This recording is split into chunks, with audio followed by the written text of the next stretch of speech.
सोमवार अपराह्न 4 घटिका समय रेमुणा बीजेपी कार्यालय रे सरकारी उपमुख्य सचेतक तथा विधायक रेमुणा गोविंद चंद्र दास जन्मदिन उपलक्षे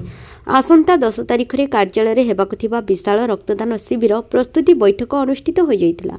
विधायक प्रतिनिधि कार्तिक चंद्र गिरी सभापतित्व आयोजित एही बैठक रे जिला साधारण संपादक परशुराम परिड़ा,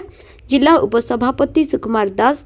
सांसद प्रतिनिधि उमाकांत पंडा, महेश्वर प्रधान, अन्यतम विधायक प्रतिनिधि लंबोदर प्रधान, वरिष्ठ आईनजीवी सरोज कुमार बेहेरा प्रमुख उपस्थित थिले। रेमुणा निर्वाचन मंडलीर समस्त मंडल सभापति यथा उमाकांत जेना, मानस महांती, विवेक विकास राउत, मायाधर प्रधान, प्रफुल्ल द्विवेदी, जिला तथा राज्य पदाधिकारी, समस्त पूर्वतन मंडल सभापति, पंचायत सभापति, सरपंच समिति सभ्य, पंचायत मुख्य कार्यकर्ता, पंचायत कर कमिटी मेंबर आदि एही बैठक रे उपस्थित थिले। बैठक में रक्तदान शिविर समस्त कार्य सुचारू रूपे तुलाइबा, रक्तदाता माने सुरखुर रक्तदान करने और शिविर अन्य समस्त कार्य तुलाइबा निमंते कार्यकर्ता दायित्व बंटन कर एसहित अधिकरू अधिक रक्तदाता केमिति शिविर में रक्तदान करेंगे से संबंध में आलोचना कर